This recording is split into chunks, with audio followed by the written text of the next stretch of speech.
Então, o vestibular da UERJ, ele é feito em etapas.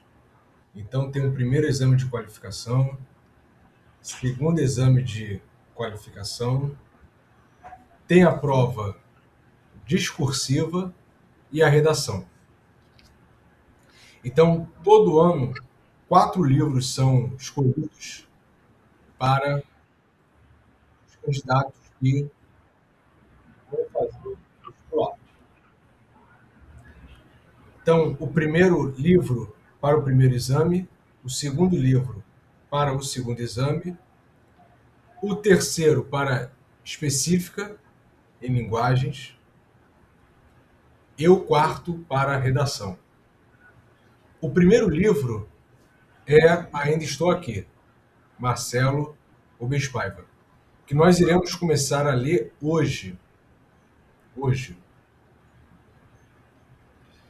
O segundo livro é o famoso livro O Cortiço, Aloysio Azevedo. É um clássico da literatura brasileira. Eu acho que é recomendado, pelo menos na minha época era assim, a leitura no colégio. Em algum momento eu tive que ler esse livro, né, nos meus tempos de colégio. Nós temos o terceiro livro, Luanda, Lisboa, Paraíso, da autora de Jaime Lia Pereira de Almeida.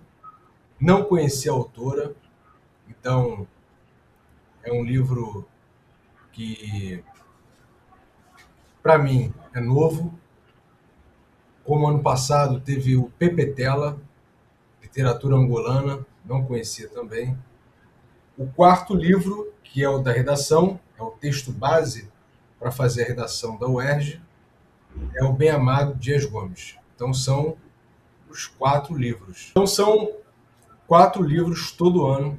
Ano passado nós tivemos a leitura de Hamlet e foi um sucesso.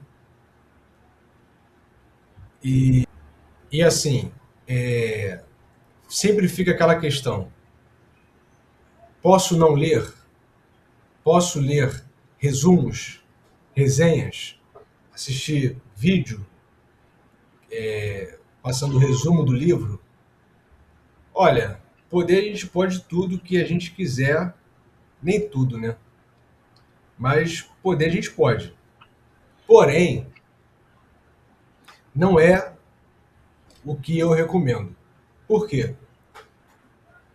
Já teve, inclusive, eu e a Dani, né? Professora Dani, nós uma vez clicamos num livro, se não me falha a memória, Quincas Borba, de Machado de Assis, e a, Foi esse mesmo. né, e a análise da pessoa que criou o conteúdo, ela não foi. Teve um ponto ali que a gente não encontrou no livro. Então ele apresentou como se aquele ponto estivesse no livro, mas não estava no livro. Então, assim, é complicado isso. Você acaba se baseando nesses vídeos, nesses textos, e acaba não sendo isso. Outra coisa também importante falarmos aqui. Ano passado, Hamlet foi para a redação. E aí, o que aconteceu? A, a redação da UERJ pediu para comentar uma passagem que não é uma das passagens mais conhecidas de Hamlet. Não é um tema que envolvia, não era uma cena que envolvia o personagem principal, e era uma questão de 2 personagens que não era o personagem central e também não era um dos personagens que mais apareciam. Então, assim, ano passado aconteceu isso. Qual era a cena? A cena que a UERJ colocou para a redação era Polônio e Laerte.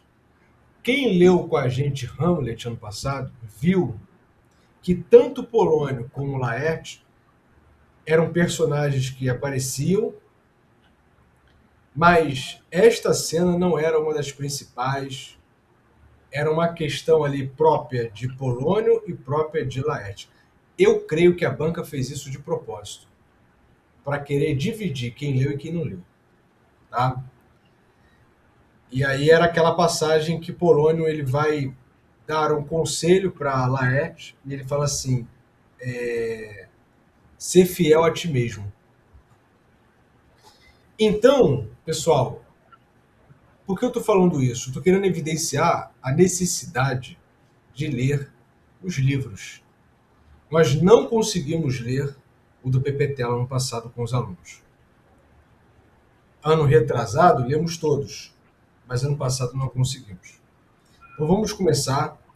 Eu vou passar a palavra para a professora Dani antes, sobre aquela contextualização que eu sempre faço. Tá? Eu sempre faço uma contextualização preliminar, antes de nós lermos a obra propriamente dita. Então, geralmente eu passo uns slides aqui com a biografia do autor, um pouco do contexto histórico do livro ou do contexto ali da narrativa. Dessa vez eu vou fazer isso na segunda aula, tá? Não vou fazer hoje. A gente já vai começar a ler o livro hoje. Por quê? Porque nessa primeira parte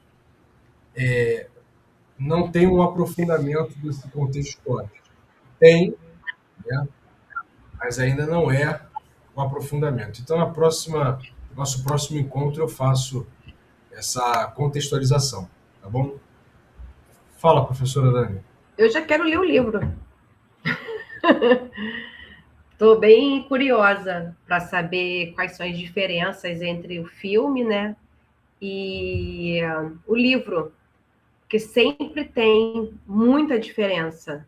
Não dá para ver o filme e achar que ele vai ser suficiente para responder algumas questões. E eu quero ver essa história, né, essa autobiografia da pessoa que escreve e da sua realidade, os apontamentos da realidade daquela pessoa que está escrevendo, que escreveu o livro. Então, vamos ver. Aí no final dá para comparar, né? Fazer a ideia do filme com o livro, a dinâmica do livro do filme, e ver quais são as diferenças. Porque, como o professor falou, ano passado, a gente, quando o professor até de português, literatura, é bem engajado nas redes sociais, não foi, Pablo? E quando a primeira fala dele, a gente, mas não tem isso no livro. A gente não leu isso no livro. Então, assim, é complicado. Eu acho que o que vale é ler, de fato, o livro, que é dele que você vai tirar as informações verdadeiras e também vai dar base para escrever uma redação, responder questões, ter conteúdo para poder fazer uma boa redação. É isso. Isso aí. E lembrando que o filme, a adaptação do livro, ele ganhou o primeiro Oscar do Brasil de um filme brasileiro ano passado, na cerimônia de 2025, na categoria de melhor filme internacional.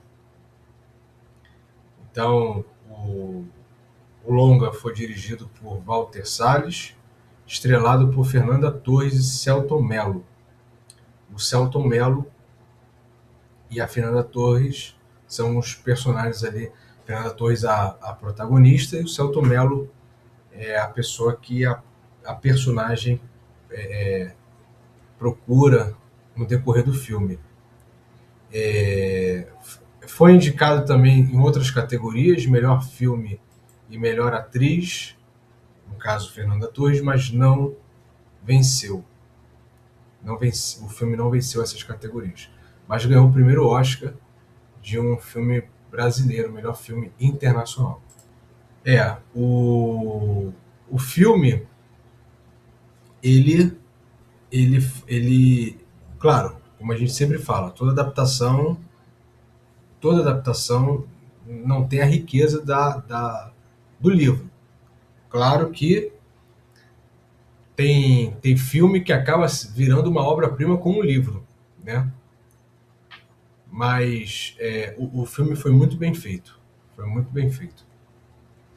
Então, o livro, ele começa com essa espécie de epígrafe: Planet Earth is blue and there's nothing I can do. David Bowie. Alguém quer arriscar? O planeta Terra é azul. E não há nada que eu possa fazer. Exatamente.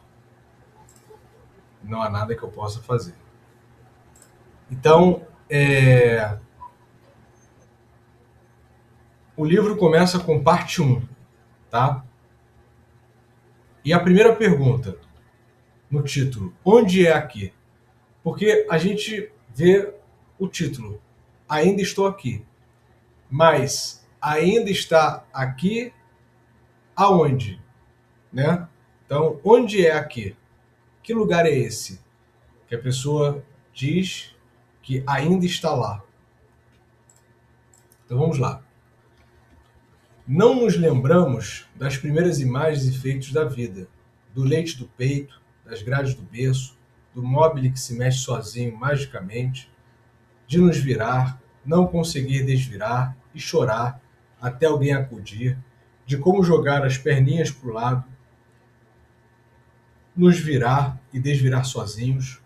O primeiro movimento que revela um domínio corporal relevante da vida do qual nos orgulhamos imensamente, como nos erguer no berço, na cama dos pais, no chão, da primeira vez que ficamos em pé, apoiados na parede. Um movimento de domínio corporal do qual nos orgulhamos imensamente, de jogar brinquedos para fora do berço, de quem são papai e mamã, de apertar bonecos que dizem: você é meu amigo, coração, quem está feliz bata palmas, de que chorar é recompensador, do fascinante interruptor que acende e apaga a luz, do mundo dos vários botões ao redor, do mundo em que passam aviões no céu e há tomadas, o papel rasga, a impressora cospe papel, a gaveta abre e fecha, e há gavetas por todos os lados, de ligar a TV, de chamar o elevador, das teclas do telefone e computador e controle remoto, do primeiro contato com o magnífico celular que toca música e de uma queda livre sem apoio que com o tempo se transforma em caminhar e é aprimorada, um movimento que todo mundo incentiva e adora e bate palmas para ele. Pessoal, primeira coisa, como é que começa o parágrafo? Seja bem-vindo, Pedro. Como é que começa o texto? Não nos lembramos, tá? Então, a primeira coisa que a gente vê aqui, fazendo interpretação do texto, é lembrança, memória, tá? Lembranças. Lembranças de quando? De quando nós somos pequenos, bem pequenos, início ali da infância. E vou perguntar, qual é o ambiente que aparece aqui logo no primeiro parágrafo? Olha só: berço, papá e mamã, cama dos pais, interruptor que acende e apaga a luz. Aqui, nesse primeiro parágrafo, está falando de experiências sensíveis, né? Infância, isso aí. E qual é o ambiente? Está falando aqui o texto. Esses lugares, esses objetos, né? Então são experiências sensíveis que a criança vai tendo com os 5 sentidos, né? Visão, os 5 sentidos são visão, olfato, paladar, audição e tato. Mas a criança vai tocando e vai vendo, né? Ali. É o ambiente doméstico, o ambiente da casa. Então, a gente vê que uma parte do filme retrata bem ali o ambiente da casa, tá? Nos lembramos, de novo, esse mesmo início do parágrafo, nos lembramos disso diariamente, ao sair do berço, de ir atrás do celular, do controle, de tentar caminhar, de rasgar papel, de abrir e fechar gavetas, abrir e fechar, do botão do boneco que nos chama de amigo, dos domínios corporais que se aprimoram com o tempo, dos interruptores de luz, do que pode e daquilo que não pode, dizem bravos. De quem é papá, mamã, vovó, titia, de que, quando nos levam ao berço e apagam a luz, temos medo de tudo isso sumir e nunca mais voltar. Por isso choramos até cansar. Já temos memória. Olha só, pessoal, essa espécie de parte, né, da mente, de faculdade cognitiva, essa nossa habilidade de guardar lembranças, a memória. Já temos memória desde o primeiro dia em que nos deram a luz. Temos lembranças assim que acordamos, lembramos que o mundo é magnífico, sentimos um vazio no estômago, uma fralda pesada, molhada, e lembramos que se chorarmos, milagrosamente, aparece alguém que nos livra do desconforto. Somos um pitoquinho de gente petititica e temos memória, referências, jogamos com elas, calculamos nossas ações, nos apoiando em lembranças já solidificadas. No entanto, não nos lembraremos de nada disso anos depois.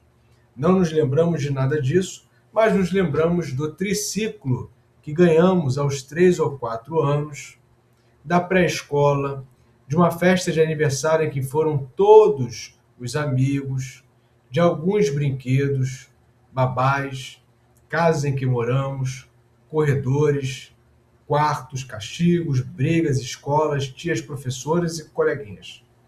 Então, parece que aqui já é uma fase posterior. A infância, eu tenho essa noção, do que eu já li. A infância iria até os 11 anos.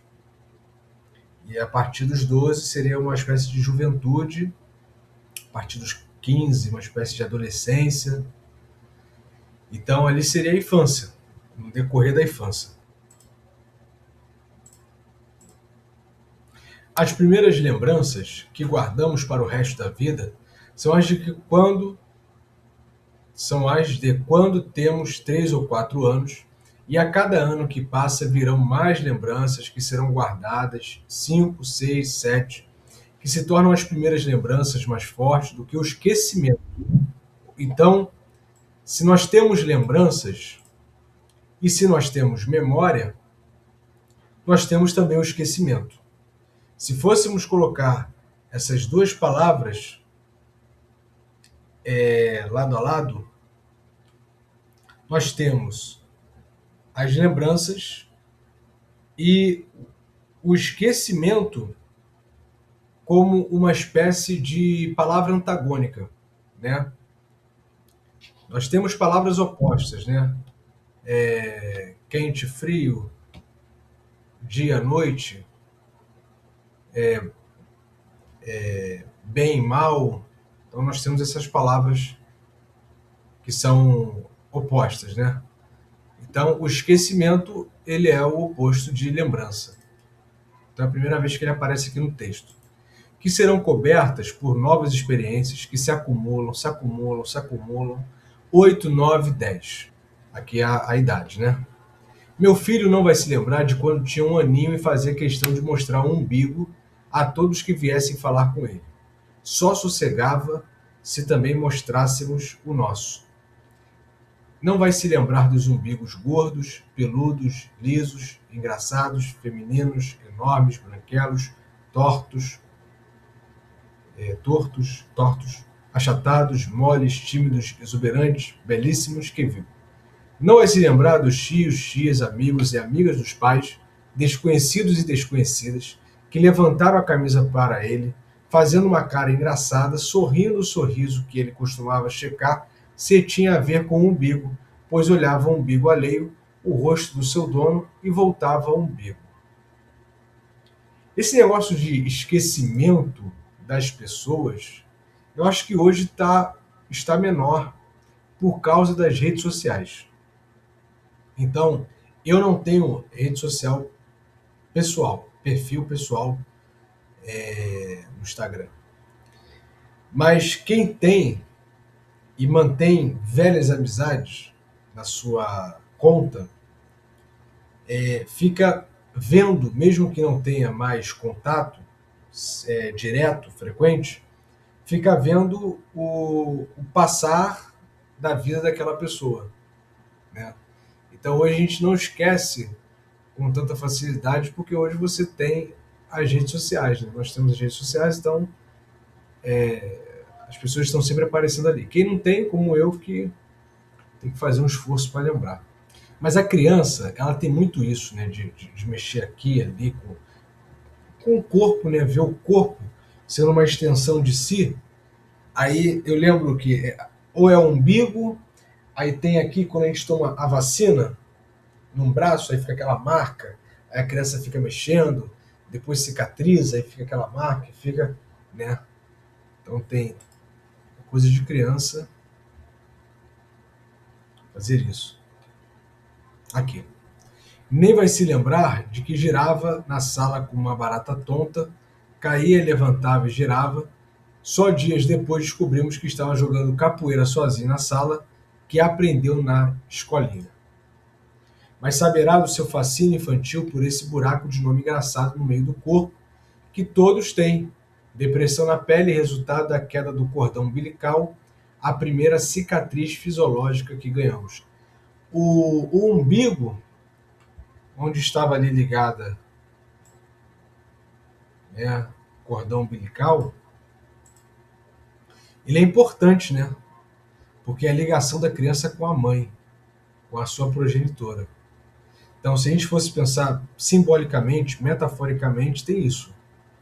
Saberá disso porque contaremos, porque nas primeiras fotos das primeiras festas do primeiro ano, do grupo G1 da sua primeira escola, as crianças em torno de uma mesinha aparecem sorrindo ou chorosas, olhando ou não para a câmera, e ele aparece de camisa levantada apontando seu umbigo fenomenal. E se perguntará se existe uma fase em que a comunicação com o mundo se passa pelo umbigo, e se as primeiras lembranças entram por ele. Então, essa questão fisiológica do umbigo, né?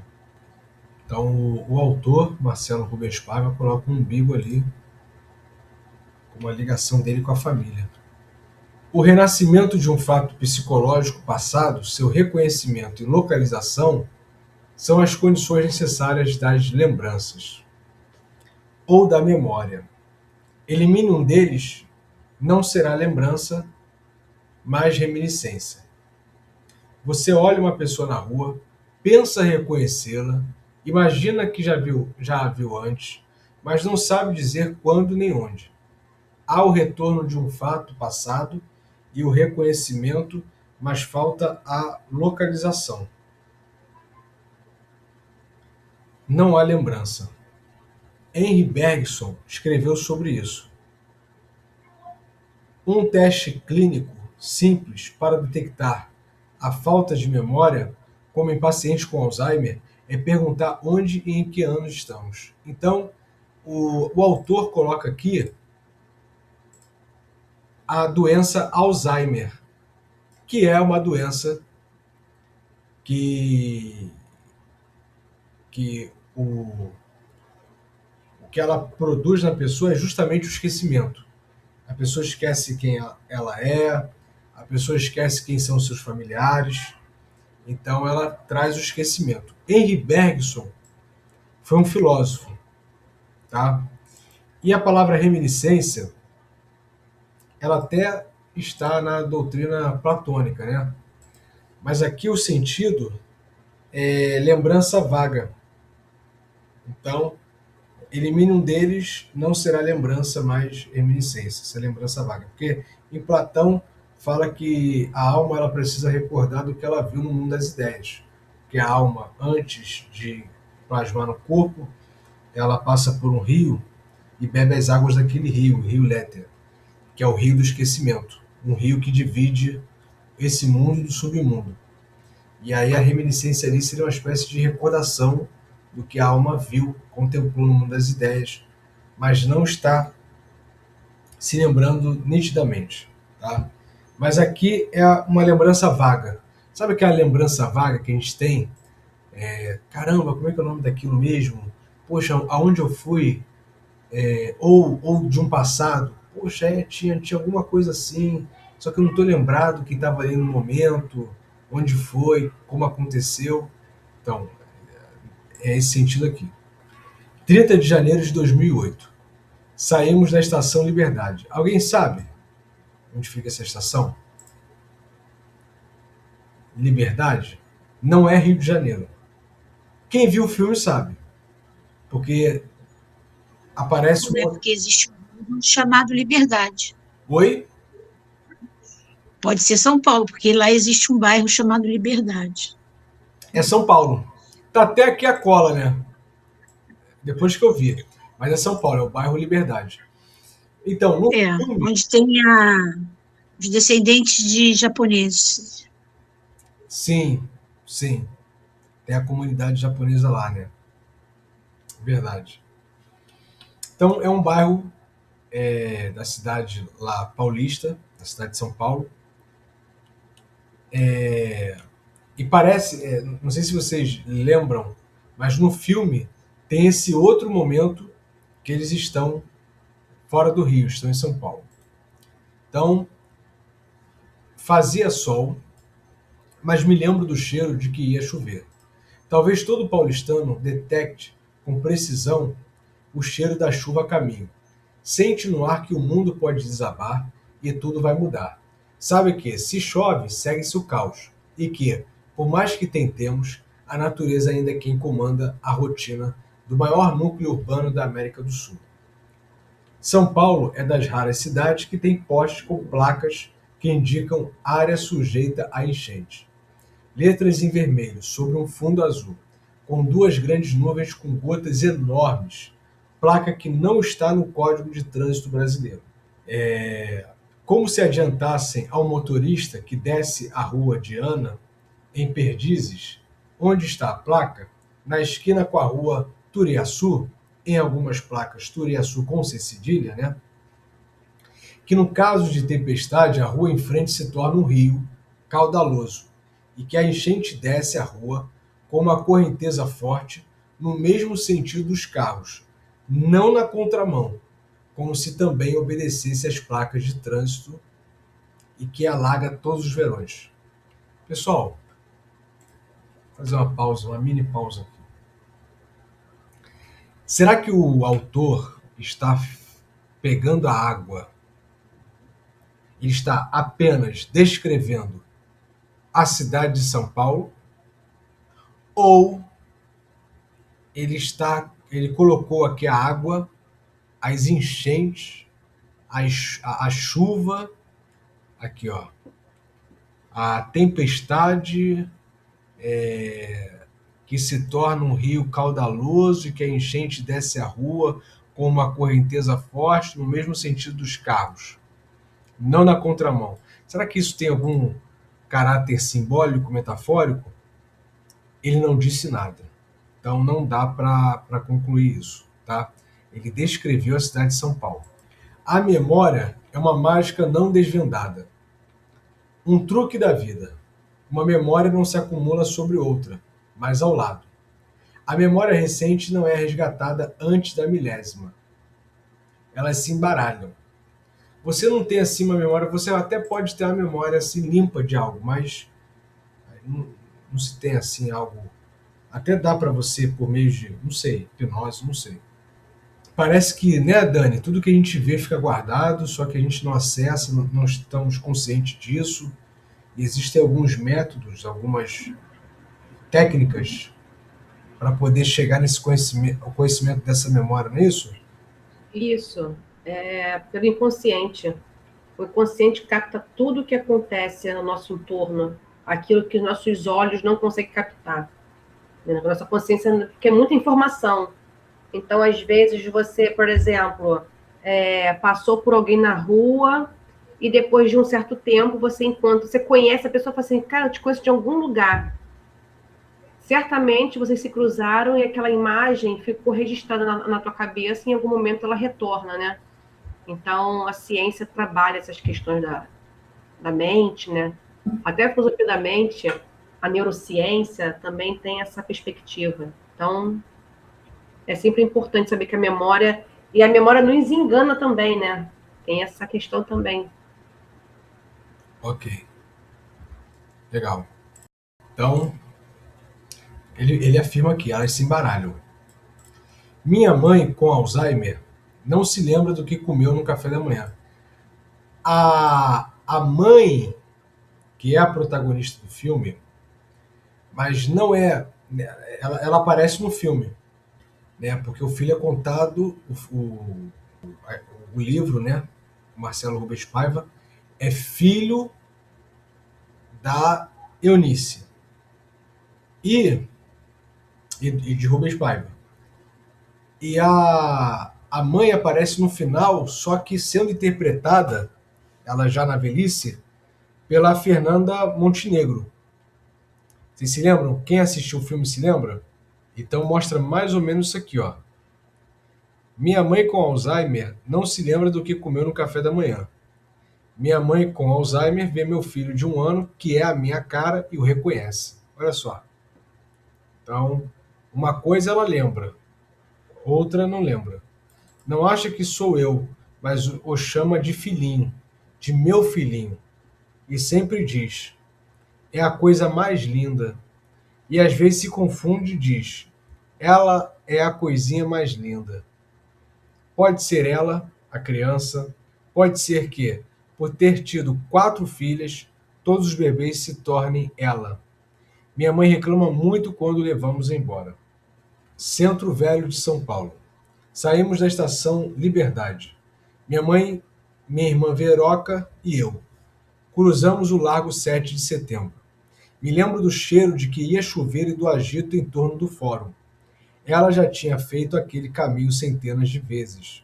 Mas se a soltássemos ali sozinha, naquela tarde abafada, ela estancaria e não saberia o caminho de volta. Se perderia num raciocínio circular sob uma enchente de imagens. Olha só, pessoal. Enchente de imagens. Sinapses, comandos, lembranças que inundariam seu cérebro, fariam do conhecido desconhecido, resultariam numa só pergunta. O que estou fazendo aqui? Então, ele usa aqui a palavra enchente, ele tinha falado de enchente, água, ele fala de inundação, tá? E ao mesmo tempo, no mesmo parágrafo, ele fala de chover. Então, e resultariam numa só pergunta: o que estou fazendo aqui? Ela que tem Alzheimer. Ou melhor, o que é mesmo que vim fazer aqui? E talvez, onde é aqui? Pessoal, dá para ver que inteligentemente o autor, quando ele coloca ainda estou aqui, e para quem viu o filme sabe que a personagem protagonista está à procura do seu marido desaparecido, ele desaparecer não quer dizer que a memória dele, as lembranças que eles tinham, a família, sobre ele, com ele, né, iriam desaparecer. Ainda estou aqui tem um sentido de permanência. Então, ela com Alzheimer, aí o Marcelo está colocando aqui, o autor, Marcelo Vespai. Onde é aqui? Então, é um esquecimento ali na rua, né, já numa idade avançada. Como não encontraria a resposta, já que a tempestade cerebral, de novo aqui, ó, impediria a clareza dos pensamentos, ela diria a frase que marcou a parte inicial do Alzheimer. Quero ir embora. Ou quero ir para casa. Ainda estou aqui é uma coisa. Ir embora é outra. Quem ainda está aqui não foi embora. Olha só como o autor de forma inteligente, coloca na escrita as questões, tá? Alguma fala? Alguma pergunta? Algum comentário? Eu queria, Paulo, que você subisse um pouquinho o que estou fazendo aqui, o que é mesmo que vim fazer aqui, onde é aqui. Aí, O Dani. que eu estou fazendo os apontamentos, só isso, obrigada. Tá bom. Esther, pode falar, fique à vontade. Eu não vi o filme, mas o filme se passa na perspectiva do filho dela. É porque ficou meio confuso pra mim. Sim. Como o filme é uma adaptação do livro, sim. Ele vai contar sobre a luta da sua mãe na busca pelo seu pai, tá? Eu quero falar sobre isso, contextualizar isso no próximo encontro. A primeira vez que eu faço isso, eu não faço isso. Geralmente começo pelo começo. Mas assim, vamos falar um pouco do filme. O filme se Eu passa. queria falar. Oi? Eu queria falar. Deixa eu só responder, Esther, eu te passo a palavra. Tá? Então, assim, o filme se passa não em 2008. Aqui, 2008 é bem depois, né, da maior parte ali do filme. O filme ele se passa numa época do Brasil que é conhecida pela história como ditadura militar, que é de 1964 a 1985. Né? Depois disso, teve a redemocratização. E foi uma época do Brasil que os militares governaram, que não é uma coisa comum acontecer. Os militares, eles não governam assim, não na função de militar, na função de presidente, de primeiro-ministro, no Brasil, tá? Na espécie de república que foi instaurada, começou com os militares, mas depois houve uma reconfiguração. Se você for falar de outros momentos históricos, sim, os militares, Alexandre o Grande, por exemplo, o grande conquistador. Nos Estados Unidos, muitos presidentes são militares, foram militares, né?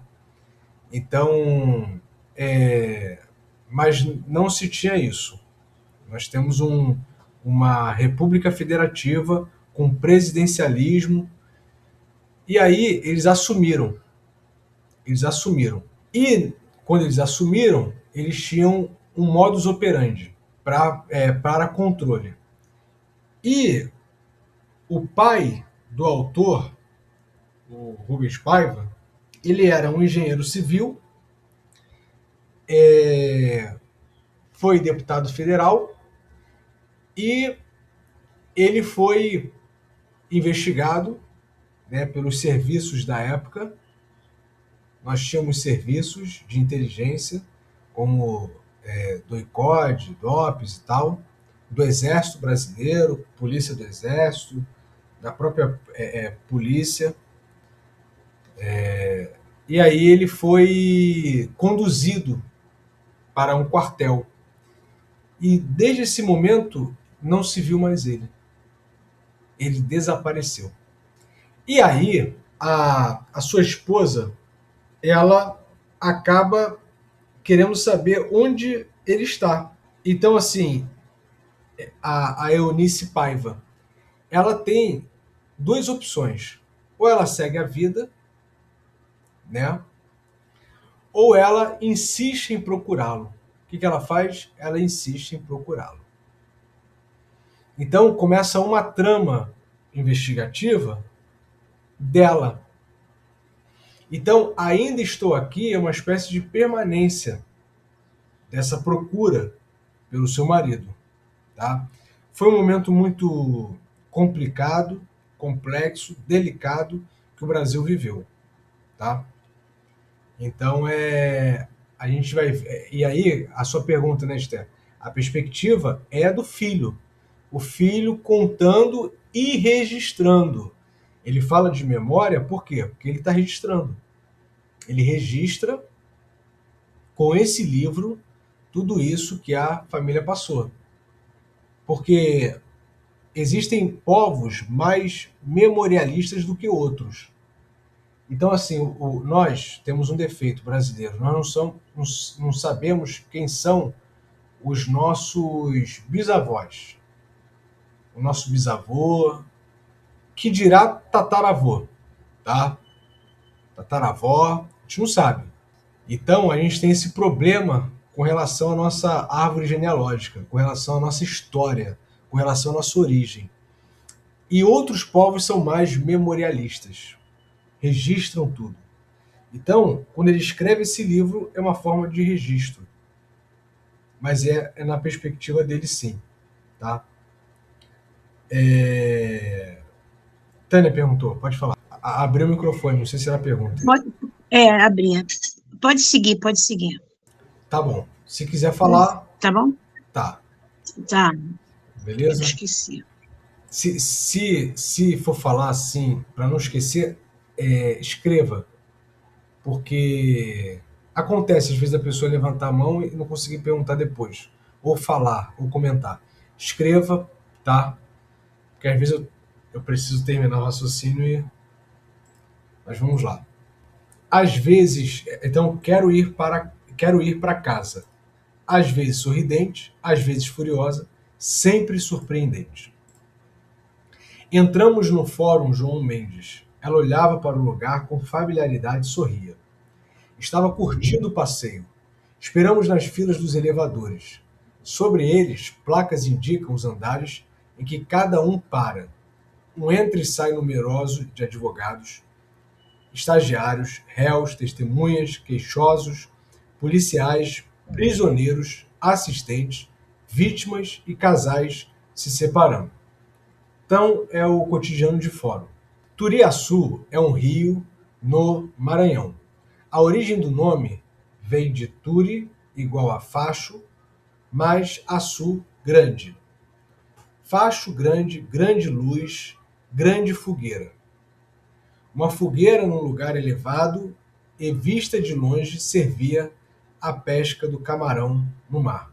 Vocês estão percebendo que parece que Marcelo Rubens Paiva coloca esses elementos que possuem uma carga simbólica para enriquecer o texto.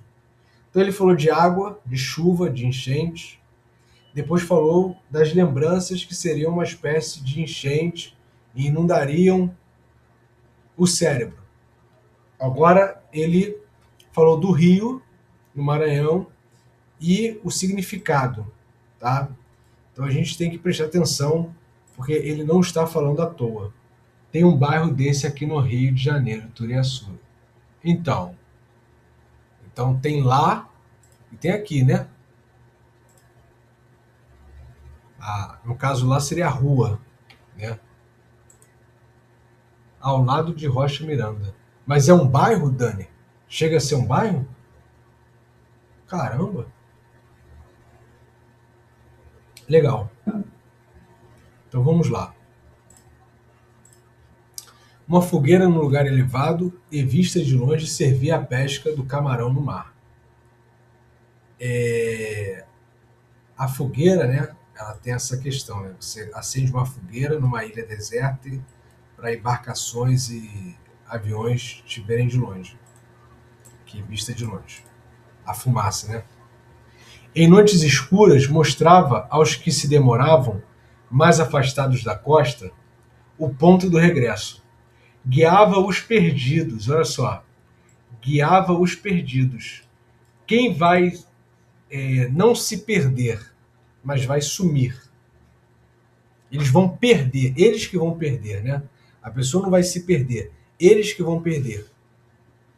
Então, já estamos falando aqui mais ou menos previamente. O Rubens Paiva.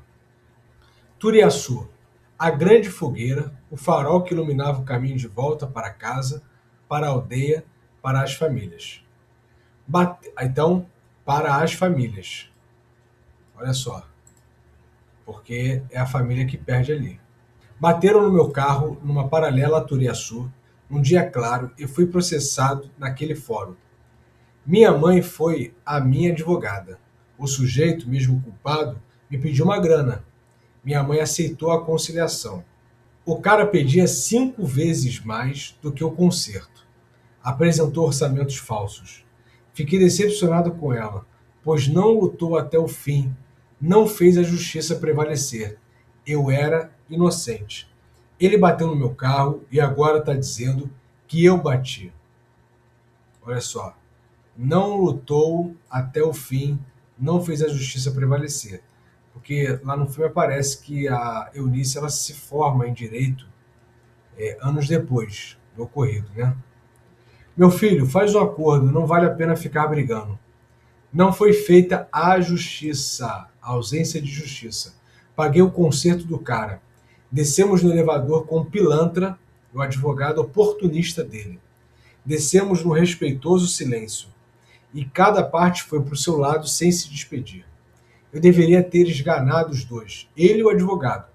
Fomos caminhando para a Estação Liberdade. Ouvi outras vezes derrotado. Meu filho, faz um acordo, não vale a pena ficar brigando. Me separei naquele mesmo fórum, anos depois. Era para minha mãe ser a minha advogada, como tinha sido a vida toda. Advogada para tudo. Batida de carro, contratos, desentendimentos trabalhistas, problemas com a Receita. Foi minha revisora e contadora, além de advogada, de todos os 5 filhos e de uma dezena de primos, amigos e até de amigos de primos e pais de amigos. Divorciou casais amigos, inventariou bens de famílias amigas, foi advogada de fábrica, de empresas e de índios. Isso aqui aparece no filme, né, pessoal? Indígenas, né? Ela dando uma espécie de aula, palestra sobre isso. Foi advogada do divórcio de Rony Von, que causava furor quando aparecia no escritório. Meu bem. Uma das poucas especialistas em direito indígena, foi advogada da Fundação do Gilberto Gil, foi advogada no Brasil do Sting, que doava grana para os caiapós. Ele ligava para ela em casa com um sotaque inglês inconfundível. Eunice Paiva, por favor. Mãe, extingue de novo no telefone. Fala rápido, que estou esperando uma ligação. Foi advogada de ilustres e desconhecidos, foi consultora do governo federal, do Banco Mundial, da ONU. Para onde foi todo esse conhecimento? Está à deriva na sua memória. Olha só, está à deriva da sua memória. Então, é um arcabouço de conhecimento que está à deriva na sua memória. Para lá e para cá, no mar de ligações químicas, de onde não se enxerga o facho grande da costa, a grande fogueira para retornar à Terra ao ponto de partida. Olha só, ele está fazendo, ele pega a tradução de Turiaçu e ele fala sobre essa questão, né, do ponto de partida, o retorno. Como Major Tom, o astronauta de David Bowie, que foi a frase que ele, a epígrafe que ele começou o livro, que empacou flutuando no espaço de um jeito peculiar ao redor da Terra. Aqui, ó, controle da Terra para o Major Tom. Seu circuito está morto. There is something wrong. Algo errado. Você pode me ouvir, Major Tom? Você pode me ouvir, Major Tom? Major Tom, às escuras, num voo às cegas, na porta da sua nave, que parece uma lata fina. Aqui foi a primeira frase, né? Planet Earth is blue and there's nothing I can do. Planeta Terra é azul e não há nada que eu possa fazer. Me pergunto se esse é um pensamento conformista, de quem não acredita em ações transformadoras ou nas possibilidades de o homem um ser político, fazer a história. Aqui, uma afirmação aristotélica, né, de Aristóteles. Todo homem é um animal político. Fazer a história em atitudes que um dia chamou de revolução, ou se, em certos casos, a Terra é azul e muito maior do que nossa insignificância e não há nada que se possa fazer. Vou fazer uma pergunta aqui. Vocês estão gostando do livro? O que vocês estão achando? Estou gostando. Também estou gostando, ele é muito bem escrito. Nossa, não sei se é como é assim, inicialmente está entregando aquilo que está prometendo. Não tá sabor de livro bom. Sabor de livro bom. Não, tá? O livro tá bom. Ele é bom, né? Ele é bem escrito.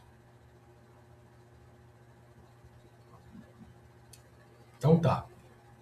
Então, oi, Dani, quer falar ou não? Não, eu me enganei aqui. Tá. Então vamos lá. Vocês estão vendo Sim. o texto? Tá. Temos na Quinta Vara da Família, do João Mendes, onde encontramos nossas duas advogadas que minha mãe escolheu, com quem se reuniu no escritório na Avenida Paulista para, ainda lúcida, dar dicas de como elas deveriam agir. Esperamos no corredor.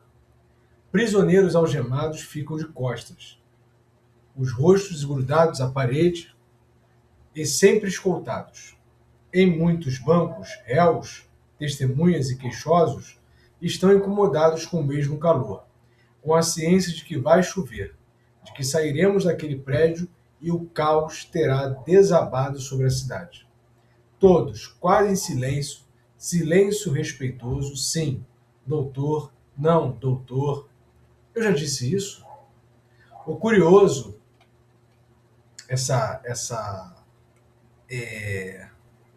todos quase em silêncio, silêncio respeitoso, sim, doutor, não, doutor.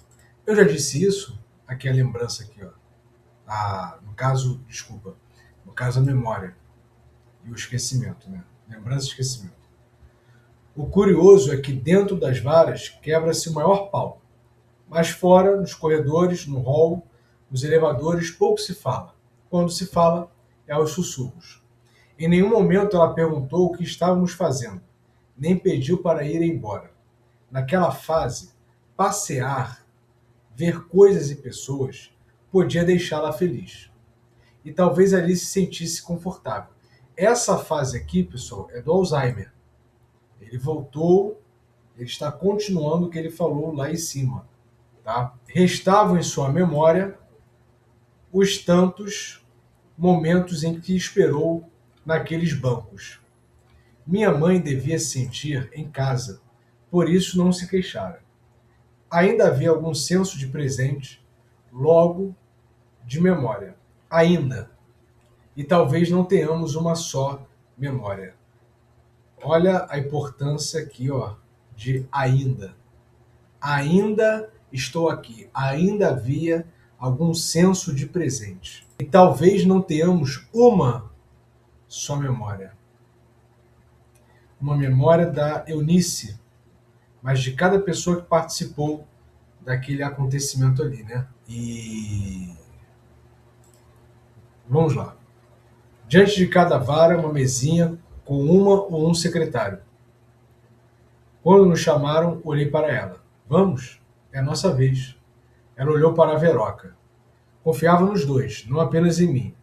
Confiava na filha mais velha e no único filho homem. Não confiava cegamente, nunca confiou em ninguém cegamente. Era advogada. Checava cada decisão que tomávamos para ver se fazíamos o certo. Sabia que estávamos nós dois agora no comando. E se assinasse algum documento, mesmo com Alzheimer, checava 5 vezes. Se não concordasse, não assinava. Checava cada decisão que as advogadas tomavam, para ver se estavam fazendo certo. Sabia como seria o seu futuro. Sabia que a demência era um caso não só para a medicina, mas também para o judiciário. Sabia que havia leis que a protegiam e preservavam o bem e os bens familiares. O bem familiar e os bens familiares. Tá? Esse parênteses aqui, né? Essas palavras entre parênteses como opcional. Então, bem ou bens familiares. Acreditava na justiça. Olha só. Orgulhava-se de fazer parte daquele meio. Então, será que justiça foi feita para quem viu o filme? Sabia que havia leis que a protegiam. Me dizia sempre, ela existe para defender os mais fracos. Será? Mas ela afirmava isso, Eunice. Essa era a convicção dela. Chamaram seu nome. Obedeceu resignada. Entramos na sala. O juiz de família numa mesa sobre um praticável. Nos sentamos nos locais indicados pela escrivã. Um retrato enorme e mal pintado de um soldado fardado era a única reprodução pendurada na parede diante do juiz. Comentei, para quebrar o gelo, que era impossível alguém lutar com aquele uniforme ridículo, sem contar o pesado capacete. Ele me interrompeu. Disse que era seu pai, que tinha sido policial da Força Pública, antiga polícia militar, um exemplo de caráter. Então, olha só, ele me interrompeu, disse que era seu pai. O pai, na história, é importante, o pai de Marcelo Rubens Paiva. Tá? Exemplo de caráter. Então, olha como ele vai construindo o livro dele, esse texto. E que aquele era o uniforme de gala. Eu não podia voltar no tempo. O juiz leu por alto o processo, pulou parágrafos, olhou para todos. Encarou a minha mãe. Vi que temos aqui uma colega bacharel em Direito. Sim, sou advogada, aposentada. A senhora sabe por que está aqui? Olha só a pergunta. A senhora sabe por que está aqui, no fórum? Porque estou velha e preciso que cuidem de mim, respondeu com a sua marca, sinceridade e lógica. Estávamos no fórum João Mendes, na quinta vara da família, porque ela estava velha.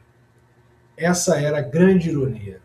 Especialista em interditar pais dos amigos, tida como advogada de confiança, estava para ser interditada às 14h35, 2h35 da tarde. Tinha 77 anos, nem tão velha assim. Interditou dramaticamente velhos conhecidos. Sabia passo a passo como fazer. Pessoal, uma pessoa que no filme nós vemos que é uma pessoa de luta, uma pessoa de coragem, uma pessoa que decide permanecer, né? Ainda estou aqui, decide permanecer na busca daquele que era o seu companheiro e sumiu, agora está sendo interditada por causa da velhice. Isso é uma demonstração de impotência, mas não no sentido negativo, tá? É o natural. Mas esse contraste da Eunice que a gente vai ver para quem ela é agora, o autor faz isso de maneira fantástica, tá? O juiz tinha à sua frente atestados de 2 médicos especialistas, um deles professor da USP, exames clínicos, imagens do cérebro, com as detectáveis manchas brancas que indicam a doença, procurações dos 5 filhos pedindo a interdição. Esperávamos que, como de prática, né, como de costume, fosse constituir um perito judicial de sua confiança para tirar os direitos civis de uma bacharel. Tratou o caso com objetividade, frieza e respeito. Afinal, estava diante de uma colega, no caso do direito, né? Ambos formados em direito. Não falou em juridicês, ou juridiquê, né? O pessoal fala. Rotina. Quantos casos semelhantes não julgou naquela semana? Quantas vezes não leu os autos do processo e viu as mesmas palavras, termos, pedidos? Virou-se para minha mãe e perguntou de surpresa: em que ano estamos? Ela me olhou em desespero. Olha só. Época, tá? Época. Se situar na época, no tempo. Em que ano estamos? Ela me olhou em desespero. Era aquela expressão, a nova expressão, adquirida havia poucos anos, como se tentasse lembrar algo banal e não conseguisse. A data. Que dia é hoje? Data. Dia, mês, ano. Humilhada pelas conexões do cérebro. Proteínas que faltavam a cada dia. Mais e mais. Eles querem a data, o que a deixava num branco incomum. Onde está o facho? Olha só, Turiaçu. Onde está o facho? Porque é o fogo, né, que faz a pessoa desaparecida voltar para o ponto de partida. Olhou para nós como se estivesse sendo arrastada pela correnteza para o vazio do oceano, iria se afogar. Afogar-se no esquecimento. A água aqui, ó, de novo. Afogar-se no esquecimento. Assustada, surpresa por não se lembrar, coisa simples. Era um exercício sobre-humano remar de volta. Tinha que adivinhar a direção, defender-se e responder em que ano estávamos. Não sabia. Não sabia em que ano estávamos, em que mês estávamos, em que dia. O tempo não fazia muito sentido. Não conseguiria dizer com certeza o que tinha comido no café da manhã. Por mais que tentasse, não acertaria a primeira pergunta. 1-0 para a doença. O juiz emendou outra. Como é o nome do presidente do Brasil? Olha só. Pessoal, isso realmente aconteceu. Ele está relatando o acontecimento. Mas a primeira pergunta tem a ver com tempo. Tempo, memória, se situar no tempo presente, né? E a segunda pergunta tem a ver com o governo do Brasil. Quem é o presidente? O chefe maior, né? E tem a ver um pouco também com a história dela. Quem estava no poder na época, no Brasil, e fez o que fez e acabou gerando sofrimento a ela. Novamente o olhar desespero. Perdão, novamente o olhar desespero, vergonha, branco, deu branco. Ela sofria demais, sofria sempre quando não reconhecia alguém e a pessoa perguntava: se lembra de mim? Era desesperador não se lembrar se já se banhara, esquecer os remédios, a panela acesa no fogão, não ver a fogueira no alto do morro, para voltar à costa com um barco cheio de camarão, Turiaçu, né? A pesca realizada, a missão cumprida. O presidente do Brasil, mãe, você o conhece pessoalmente? Ele já foi em casa 2 vezes, quando ainda era líder sindical. Você esteve na fundação do partido dele. Esteve ao seu lado na rua, na luta pela anistia, pelas diretas, pela redemocratização. Até queriam você como suplente de senador do partido dele. Ele foi em casa numa noite que tudo estava uma bagunça. Eu jogava War na sala com amigos. Não sei se vocês conhecem, né? War é um jogo de tabuleiro, que é uma espécie de... é guerra, né? Como diz a palavra. Então você tem o seu território e você conquista os outros territórios. Que territórios? Os países, continentes, né? É um jogo geopolítico de guerra. E tem a ver um pouco, é um jogo, e era um jogo bem comum. Hoje eu acho que os mais novos não jogam, né? Mas era bem comum. Eu tenho um amigo que joga o War sempre, eu acho que é toda sexta-feira à noite ele convida amigos e fazem lá uma bagunça lá na casa dele. Levam comida, bebida e tal, e eles jogam o War. Mas o War... eu jogava o War na sala com amigos. Embora seja um jogo de tabuleiro comum, dá alusão à ditadura, né? É um jogo de estratégia. Perfeito, Dani. É um jogo de estratégia. Porque você tem que conquistar os outros países, os outros continentes, né? Os outros continentes. Conquista territorial.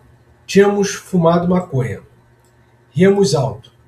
Você no quarto. A Veroca o trouxe com o Geraldinho. Então, para a mãe, né? Você no quarto. A Veroca o trouxe com o Geraldinho. Ele entrou e gargalhamos, pois estávamos bem chapados. Ele nos cumprimentou, riu também, deve ter sentido o cheiro da rua. Claro que não oferecemos. Ele entrou e foi conversar com você sobre os rumos da política brasileira que se reorganizava, saía da ditadura. Ficamos nos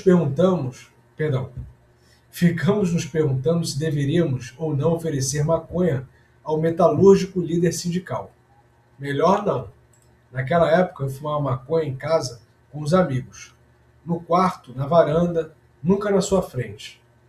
Depois de você ter descoberto que eu fumava, depois de ter descoberto que meus amigos fumavam, depois de ter descoberto que seus amigos e amigos que fez já viúva fumavam, depois de seus amigos que fumavam terem lhe oferecido e de você não recusar por educação, por timidez e ter dado uns pegas, curiosa, e não ter sentido nada, você viu que não era coisa do demônio. Liberou. A memória não é a capacidade de organizar e classificar recordações em arquivos. Então, ele afirma, a memória não é a capacidade de organizar e classificar recordações em arquivos. A memória não é tão assim organizada, sistemática, né? Como se fosse assim um computador, um HD. Não existem arquivos. A acumulação do passado sobre o passado sobre o passado, lembranças sobre lembranças. Prossegue até o nosso fim, memória sobre memória, através de memórias que se misturam, deturpadas, bloqueadas, recorrentes ou escondidas, ou reprimidas, ou blindadas por um instinto de sobrevivência. Aqui no caso, o mecanismo do próprio cérebro. Querer maquiar, né, alguma lembrança que afetou muito a pessoa. Uma fogueira no alto ajudaria, mas ela se apaga com o tempo. E não conseguimos navegar de volta para casa. O juiz esperava a resposta. Veroca, como se falasse com uma criança, ainda tentou. Mamãe, você conhece ele, é o Lu. Nada, silêncio. Ela me olhou. Nada. Tudo bem, mãe. Tudo bem. É normal esquecer. Você está velha. Acontece. Todos nós esquecemos. Não precisa ficar desesperada nem se sentir culpada.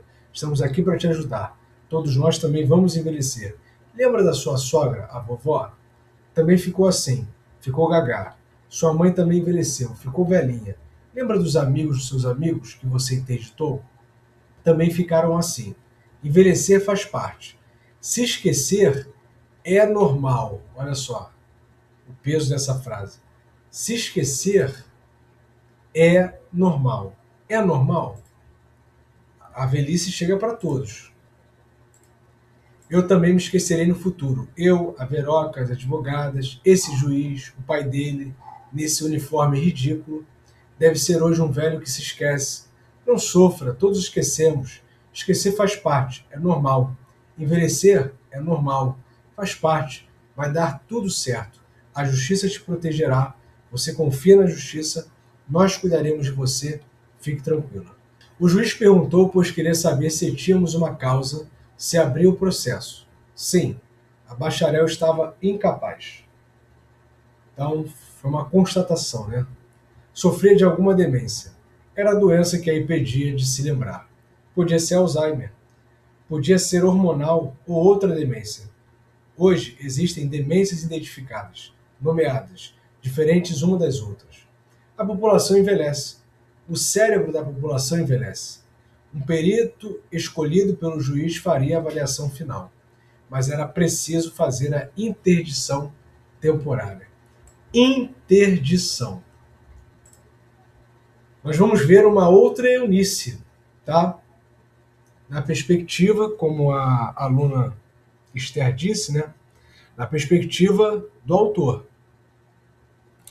Mas, no atual momento, interdição temporária. Estamos aqui porque seus filhos pedem a sua interdição judicial e elegem seu filho Marcelo como curador. A senhora está ciente disso? É porque estou velho e preciso que cuidem de mim. Olha só, essa impotência, não no sentido negativo, mas pela velhice. Ela não disse seu prognóstico. Tentava a todo custo ser tratada não como uma doente, uma demente, mas como um ser igual a todo mundo, que com a idade é traído pela memória, fica velho, fica esquecido, fica esclerosado, velhinha.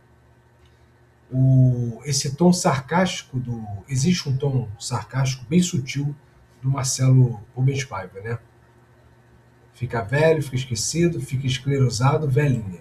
Ela pode, então, assim, uma mulher potente, uma mulher lutadora, uma mulher corajosa ainda vai surgir. Então é um contraste que o Marcelo está fazendo aqui, já lançando essa imagem para o leitor. Ela pode também ser minha curadora? Perguntou se referindo a Veroca. Não, apenas um. Mas ela pode cuidar de mim? Claro, mamãe, sempre cuidarei de você, Veroca disse. E era quem cuidava. Já havia se estabelecido ali uma parceria de amor e confiança. Me perguntei por que eu e não ela, minha irmã mais velha, estava sendo eleito curador. Porque sou homem. O único homem da casa. Ela me escolheu. Depois de tudo o que fez por mim, por toda a minha vida, eu deveria retribuir. Passou a falar das duas filhas que moram fora, uma na Suíça, outra em Paris, dois netos, perdão, eu falei dois, 2 netos que moram na França, que queria pagar para eles virem vê-la todos os anos, já que ela não conseguia mais viajar.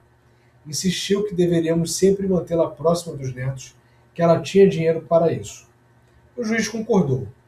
Ela insistiu. Falou de novo que tinha 2 filhas que moravam fora, olha só o esquecimento.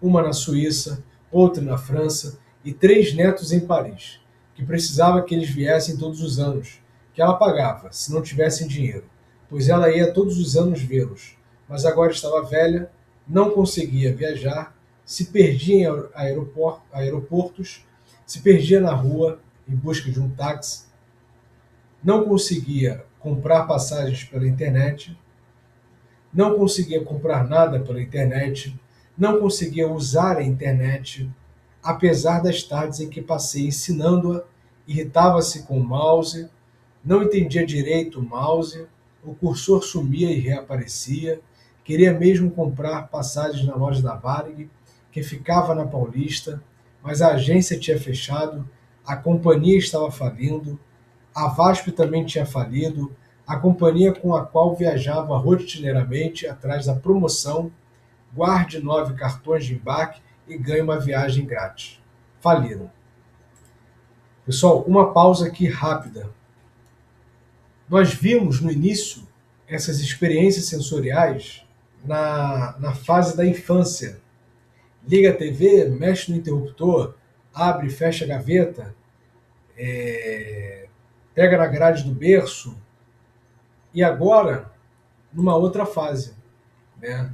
Se perdia na rua, não conseguia comprar passagens pela internet, não conseguia comprar nada pela internet, não conseguia usar a internet, não entendia direito. Então, frisando aqui essa impotência natural por causa da velhice. A Transbrasil também faliu, tudo mudava rápido demais, os bancos se automatizavam, suas notificações da justiça vinham agora por e-mail, não mais em carta, em papel jornal, grampeado da AASP, Associação dos Advogados de São Paulo. E ela não conseguia se entender com o maledeto do mouse. Maledeto. Repetir é um dos gestos rotineiros de quem tem demência. Não sei se é porque a pessoa se esqueceu do que disse ou para reafirmar o que disse, já que alguns não prestam atenção. Essa repetição, aliás, é um alerta. É quando a família recebe os primeiros sinais de que os pensamentos de quem repete não seguem uma rota contínua. isso aqui é italiano. Quer dizer amaldiçoado. No caso aqui, maldito. Maledetto, maldito do mouse. Alguém quer falar? Alguém quer comentar, perguntar? Pedro, achei muito legal esse paralelo entre criança e idoso. É isso aí, Pedro. É esse paralelo que ele está fazendo um contraste, tá? Então, a criança com suas experiências, com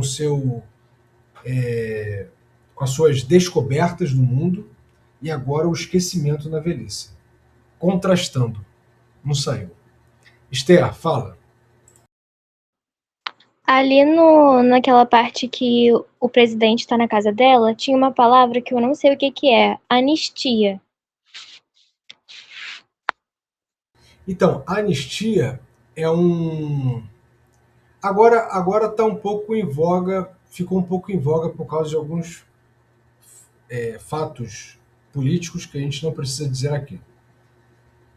Mas é uma espécie de perdão para quem foi julgado e condenado por alguma ação política. Tá? Então, assim, no Brasil, nós tivemos esse período de ditadura militar, 1964 a 1985. E algumas pessoas, um grupo de pessoas, foi perseguido e tiveram que sair do país. Pessoas foram presas, pessoas que permaneceram no Brasil foram presas, outras se exilaram em outros países por causa de uma espécie de perseguição política, perseguição dos militares. E como os militares governavam, então todo o judiciário estava sob o comando dos militares. Então essas pessoas foram condenadas judicialmente, legalmente. E aí, depois houve uma espécie de anistia. Quando esse momento passou, houve a redemocratização, houve a reconfiguração política do Brasil, e aí houve a anistia. A anistia, ela seria uma espécie de perdão estendido, feito pelo governo, para esse grupo de pessoas que tiveram, esse grupo de pessoas que foram perseguidas pelo governo. Fala, Dani, é uma clemência que o Estado concede e extingue as consequências penais, geralmente de caráter político, para a promoção da paz. Exatamente. A pessoa ela pode ir para outro país e pedir asilo político. Ela se exila e ela pede para o outro país aceitar ela como uma pessoa que está sofrendo perseguição política. Anistia em grego é esquecimento. Boa. Porque falar disso, eu conheci a palavra léter, eu não lembro de anistia. Falar disso tem tudo a ver com o nosso texto, né? Lembrança, memória, esquecimento. Então é você perdoar, você esquecer o que aquela pessoa fez e ela não sofrer isso que a Dani colocou, consequências penais. Não é isso, Dani? Então, na história, nós tivemos essa... É uma espécie de remédio jurídico, a gente poderia configurar assim, classificar assim? Não, é uma lei mesmo. É uma lei. Uma lei ordinária. A Dani colocou aqui, temos a lei de anistia de 1079. Não, é 1979. Ah, tá. 1979. Isso aí. Foi a Dani trouxe informações importantes aqui. Tem vários tipos de anistia. A gente está falando da anistia política. Tem também uma anistia econômica, de você perdoar dívidas, inclusive. Tributária. É tributária. Tem a anistia tributária. Você perdoa ali A tributária tem a ver com impostos, né? Mas, por exemplo, uma grande empresa que possui dívidas com o governo, com um banco, BNDES, que é o banco que as empresas pegam empréstimos, né, para projetos que podem ajudar ali no desenvolvimento, por exemplo, da infraestrutura, da economia do país, e elas depois não conseguem pagar, o governo pode dar uma anistia tributária, perdoando suas dívidas. Tá? Mas o que eu falei aqui antes estava relacionado à anistia política. Beleza? Dani, quer falar mais alguma coisa? Não. Então vamos lá. Alguém quer falar? Pode falar. Vou ler a partir daqui. Ó. O juiz foi surpreendentemente atencioso e ouviu a segunda vez como se fosse a primeira, que ela tinha filhas e netos no exterior, que queria pagar para eles virem vê-la todos os anos. Claro, pode deixar. Vamos cuidar disso, ele respondeu. O juiz me olhou seriamente. Anunciou que, a partir daquele instante, eu seria responsável jurídica e criminalmente pela minha mãe. A partir desta data, o senhor é responsável jurídica e criminalmente pela sua mãe. Exigiu que eu me desdobrasse pelo conforto e bem-estar dela. Determinou que ela não poderia mais ficar sozinha. Precisaríamos de cuidadoras 24 horas por dia, 7 dias da semana, 365 dias do ano. E lembrou que eu tinha a obrigação de trazer as filhas e os netos que moram fora. No filme, para quem se lembra, aparece numa cena a família toda reunida, né? Então, a família toda reunida e ela ali, na cadeira de rodas, idosa, e os filhos e netos. Desde então, minha mãe nunca mais ficaria sozinha. O jogo tinha se invertido naquele instante. Em 30 de janeiro de 2008, naquela tarde abafada, na forma da lei, no Fórum Central Civil na Praça João Mendes, sem número, quarto andar, sala 426, do Tribunal de Justiça do Estado de São Paulo, primeiro provisoriamente e depois definitivamente, aquela que cuidou de mim por 48 anos seria cuidada por mim. O referido é verdade e dou fé. Eu virava mãe da minha mãe, e não choveu. Olha só. E não choveu. Então, pessoal, a gente já começa o livro com essa baita explanação do autor, do Marcelo Rubens Paiva. Muito bom esse texto, as sutilezas do texto, e achei muito inteligente a forma como ele escreve. Mas eu estava pensando em a gente continuar mais um pouquinho. Fala aí, Dani. Não, você estava com a dúvida sobre o esquecimento. A amnistia, que vem o prefixo a, né, que é de negação, da anamnese, de esquecimento voluntário. Por isso que a anistia tem essa raiz grega que quer dizer esquecimento. Perfeito. A anamnese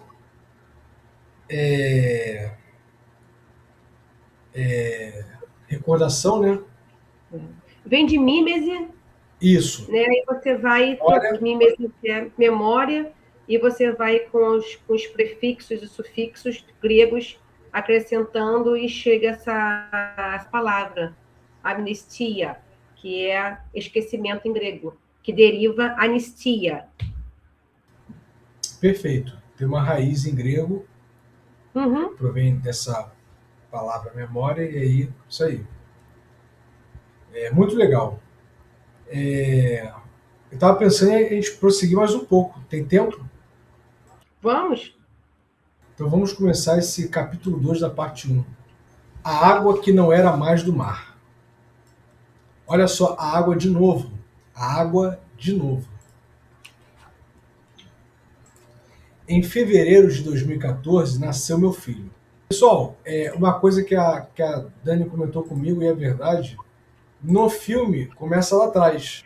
No livro, ele começa lá na frente da história e vai regredindo, né? Vai voltando para trás. É isso que a gente está vendo aqui. Por enquanto, em fevereiro de 2014, nasceu meu filho. Talvez, de alguma forma, ele vá se lembrar de quando nasceu. Verá fotos e filmes de como era gostoso fazer da minha barriga um tambor, da minha perna uma escada, da minha cadeira de rodas um andador. O Marcelo Rubens Paiva, ele é cadeirante, tá? Então é cadeira de rodas. Aparece no filme. Um andador, e de como ele gargalhava quando eu assoprava seu cabelo. Colocava um chapéu em mim e depois nele, de como ele parava o que estava fazendo para ver os comerciais das Casas Bahia, ou dançar na música de abertura do Jornal Nacional.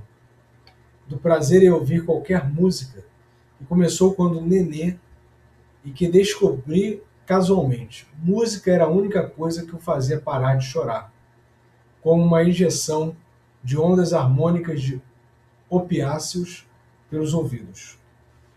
Opiáceos, opioides, né, que é esses remédios que acalmam aí. Dizem que bebês escutam no útero e que a audição é o primeiro sentido aprimorado das nossas vidas. Ele gosta de bandas que estavam no line-up do Lollapalooza, em que eu e a minha mulher ficamos no gargarejo. Gargarejo é aquela parte perto do palco, né? É ali, em frente ao palco. Não é isso? Eu acho que é isso, né? Se não falha a memória. Não é isso, Dani? Beleza. Um local privilegiado de deficientes com direito a acompanhante. The Black Keys, Alabama Shakes e Kaiser Chiefs. Gosta e se lembra de bandas que ouviu no meu colo, como Arcade Fire e Arctic Monkeys. Ou dos clipes de gostosas que assistimos pelo YouTube, como Madonna, Shakira, Rihanna, Beyoncé e Britney Spears, até ele parar de chorar. Eu juro que ele gostava e provei a todos os amigos, especialmente a mãe, sem perceber a projeção paterna e a inversão. Quanto mais gostosa, pior a música. Então isso é uma brincadeira que é o teor satírico do Marcelo Rubens. Quanto mais gostosa, pior a música. Até o dia em que, sem querer, coloquei Sam Davis Jr. e o vi despertar de um pesadelo sonoro, abrir a boca espantado, encantar-se pela qualidade musical do artista. Passei a investir no jazz dos anos 40, 50 e ele ficava cada vez mais embasbacado. Chegou ao êxtase quando ouviu Tom Jobim. Então, jazz clássico, antigo, né? E bossa nova. Tom Jobim. Com 1 ano de idade, foi enfim tragado pelas bandas infantis que misturam ritmos, diversão, mensagens didáticas e não economizam nas guitarras, Pequeno Cidadão e Palavra Cantada. Toda vez que precisávamos acalmá-lo, distraí-lo, ocupar seu tempo, me pediam para colocar os mesmos clipes do Pequeno Cidadão e da Palavra Cantada. Ele se lembrará disso no futuro? Eu me lembro da primeira música que aprendi ainda na pré-escola, Serelepe, casinha que ficava numa travessa da Rebouças, de cujo pátio também me lembro bem. Espinafre é gostoso e ferro contém. E ferro contém era prolongado até perdermos o fôlego. Me lembro da abertura de Bash Masterson. No Velho Oeste ele nasceu, e entre bravos se criou. Seu nome lenda se tornou Batmasterson, Batmasterson.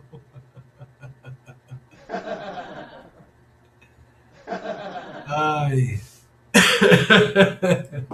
De vigilante rodoviário, de noite ou de dia, firme no volante, vai pela rodovia, bravo vigilante. E do incompreensível e hipnótico tema de Nacional Kid, cujo refrão era a única coisa que entendíamos. Hey, Nacional Kido, Kido, Nacional Kido. Se me lembro de tudo isso, meu filho se lembrará do refrão O sol pediu a lua em casamento e a lua disse não sei, não sei, me dá um tempo, do pequeno cidadão. Assim como minha mãe, no estágio avançado do Alzheimer, canta, quando meu cunhado Daniel toca para ela no violão Aquarela do Brasil, Samba do Avião, Night and Day, Mulher e Chora de Emoção. Me lembro de coisas da infância porque vejo fotos, como da vez em que colocaram em mim um capacete verdadeiro de bombeiro, profissão que por muitos anos planejei ter. Pessoas, então ele está fazendo aqui referência a lembranças antigas, esses vínculos afetivos com música, com série, com Bart Masterson, com tudo isso que vai tecendo, compondo as nossas lembranças, né? Essas lembranças que vão tecendo e compondo a nossa memória. Memória da infância, da juventude.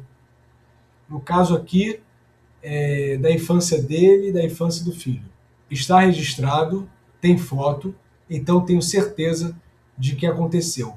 As fotos, não só as músicas, né, que fazem essas recordações voltarem, a nostalgia, esse sentimento de volta ao passado. Mas as fotos também, elas são espécies de âncora no passado. Você olha a foto e você se recorda do passado. Está registrado, tem foto, então tenho certeza de que aconteceu. Ou será que está na memória porque há um registro do momento? Me lembro das festas de São João da Serelepe, em que minha mãe me fantasiava de caipira, da cabeça aos pés, com chapéu de palha, camisa xadrez, calça erguida, como um pequeno Mazarope. Mazarope era um caipira, era uma série de filmes de um caipira, filmes nacionais. Até no bigode de rolha queimada, ela caprichava. Lembro porque há muitas fotos da quadrilha em que eu danço com minha irmã, Nalu, uma coreografia nitidamente ensaiada, cercados por monitores que organizam o casamento na roça, a fuga da cobra e da chuva. Mas não me lembro com clareza. Vejo as fotos. Me lembro até hoje com precisão de um evento da categoria dos traumáticos para a vida toda, capaz de modificar a personalidade de um indivíduo sensível e inseguro. Foi no Rio de Janeiro, quando eu tinha 6 anos e era recém-chegado e recém-matriculado no Colégio Andrews. Se não me falha a memória, fica em Botafogo. Tá? Então, se falou muito de não falou muito, mas se falou de São Paulo. Estação Liberdade, Turiaçu, agora está falando do Rio de Janeiro. Na primeira festa de São João da escola, lá foi o pequeno Mazarope paulistano. Chapéu, camisa xadrez, calça encurtada. Acontece que, no Rio, ninguém se fantasiava de caipira em festa de São João. Muitos vieram me perguntar por que meu rosto estava sujo. Não tinham ideia da complicada operação que era desenhar um bigode com uma rolha queimada. Nunca perdoei minha mãe por esse fora cultural. E até hoje tenho um trauma de festas à fantasia. Não vou nem arrastado. Tenho medo de, como num pesadelo, ser o único a aparecer a caráter. Me explica rápido. Por que velhos com demência se esquecem das coisas vividas horas antes e passam a se lembrar das vividas na infância? Chamam filhos pelos nomes de irmãos, veem netos e acham que são sobrinhos ou filhos, amigos antigos, confundem o marido com ex-namorados, parentes vivos com os já mortos, contam piadas infantis, riem de joguetes e cantam canções de ninar com requinte de especialista. Então, a pergunta que o autor faz é: por que, quando a pessoa tem Alzheimer, demência, ela não se lembra da sua vida atual ou da sua vida recente, mas de lembranças lá atrás? A intensidade de uma lembrança é diretamente proporcional à sua antiguidade. As recém-chegadas somem antes daquelas de que lembramos, muitas vezes na vida, as adquiridas. Quanto mais antiga e primitiva, mais estável ela é. As últimas se vão primeiro. Esse primeiro contato já foi muito significativo.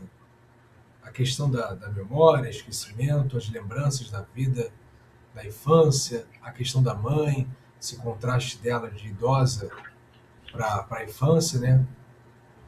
Olha quanta coisa a professora anotou. Vai disponibilizar isso, professora? Não. Então é isso. Fala, Dani. O que você achou? Eu achei ótimo o livro, bem escrito.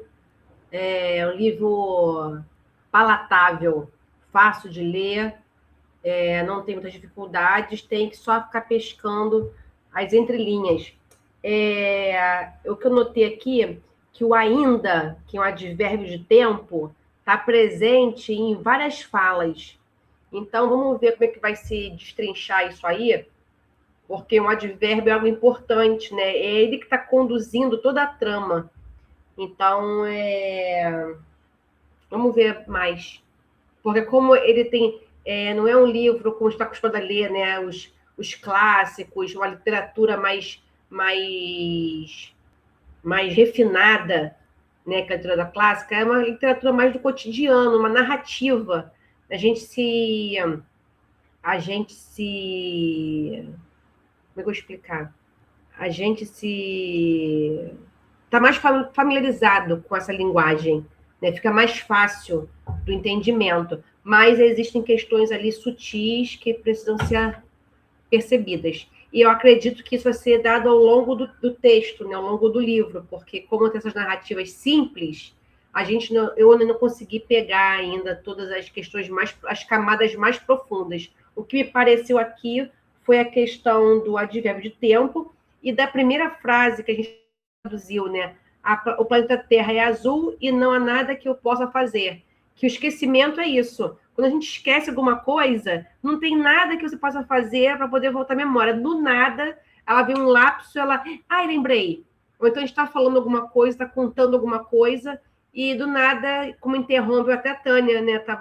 Queria fazer uma pergunta, ou queria falar alguma coisa, mas o professor Pablo demorou tanto para desenvolver o texto dele, que quando voltou para ela, já não se lembrava mais. Tenho certeza que no meio do caminho aqui da fala, ela se lembrou, mas já tinha passado o tempo. Então, essa questão do tempo, do lapso, do esquecimento, eu acho que isso é uma perspectiva que pode vir a apresentar numa prova. O que pode vir da prova de português, principalmente, essas frases mais soltas que podem aparecer como questões da língua portuguesa. É isso.